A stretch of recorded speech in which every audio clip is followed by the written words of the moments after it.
Hey friends, Ashton here again with Gents with another fragrance review. Today we're taking a look at a 2015 release from the house of Hugo Boss, and that is Boss the Scent. We'll go ahead and check out the presentation on the bottle, then get into the fragrance itself. After the review, I'll have my wife Chelsea come in, and she'll give her thoughts on the dry down and the opening, and see whether she loves it, likes it, dislikes it, whatever. Let's go ahead and jump into the presentation.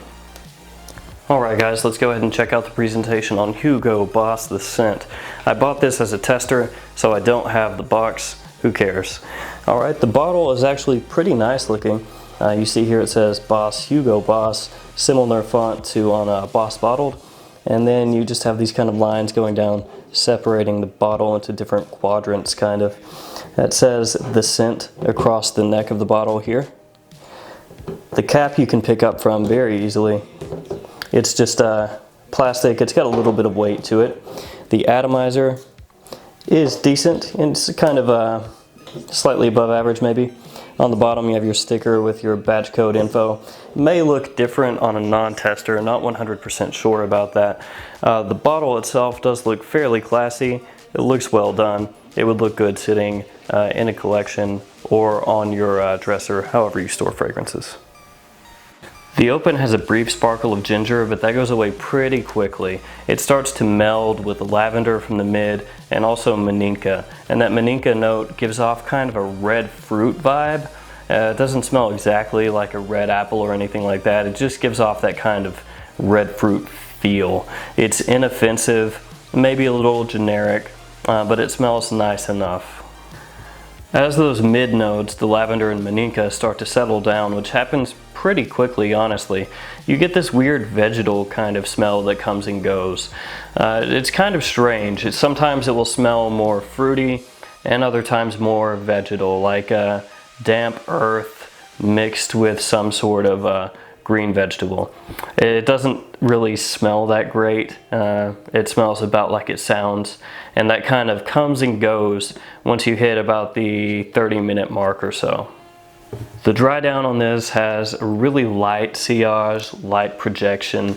It doesn't really jump off your skin, and it gives off kind of a very warm, slightly powdery leather vibe, which is nice. But again, it's not anything really groundbreaking. If you're looking for something super unique, it's not really that.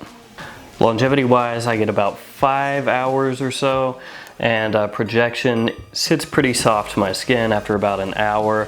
I could maybe stretch it to an hour and a half if I'm having a really good day or the conditions are just right.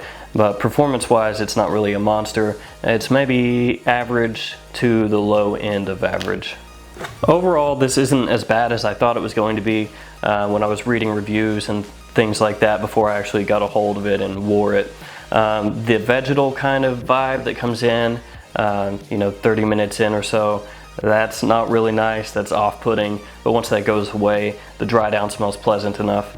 And the open is decent as well. It's, again, a little on the generic side maybe, but it's not something that's really, gross or something that's going to turn a lot of people off. It's just inoffensive. It's one of those inoffensive scents that's trying to go for mass appeal.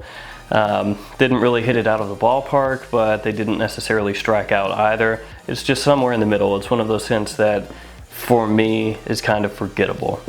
Age-wise, I see this being for somebody maybe 25 years and up, but if you're younger and you like it, and just go ahead and wear it. It seems to be more of a daytime scent to me, but if you really like the fragrance, I think it could be pulled off on a date night also. All right guys, we got Chelsea here. I have the dry down here on my wrist. I'm gonna go ahead and spray this now for the open. She's gonna go ahead and give it a smell, and then give us her first impression of the fragrance, and we'll go from there. It's really good. I like it. It's kind of spicy. Smells a little spicy, maybe a little floral, but it's good. I like it. Okay. Is it something that you would like to smell on somebody? I think so. I mean, I would enjoy smelling it on someone. Okay. Is it something you find like sexy or just nice? Or It's just nice. like It smells nice. I wouldn't give it like a sexy, but it smells really nice. So just kind of like pleasant. Yeah, it's good. Okay. Is it something you would love, like, indifferent, dislike? I would give it a like. A like. So 1 to 10, probably something like a 7. Yeah, I think we agree on that. Yeah, it's kind of just semi-generic, I guess some people would find it, in that it doesn't really push the boundaries, but it's inoffensive and pleasant.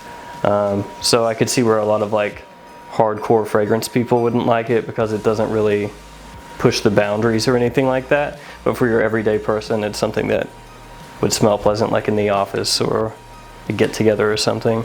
Yep. Is that kind of okay? Yeah. All right. Sounds good. All right, guys, that's all I've got for you for Hugo Boss The Scent.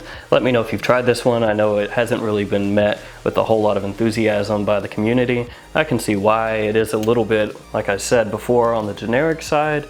But let me know your thoughts anyway. As always, thanks for watching. Like, comment, subscribe. I'll see you guys next time.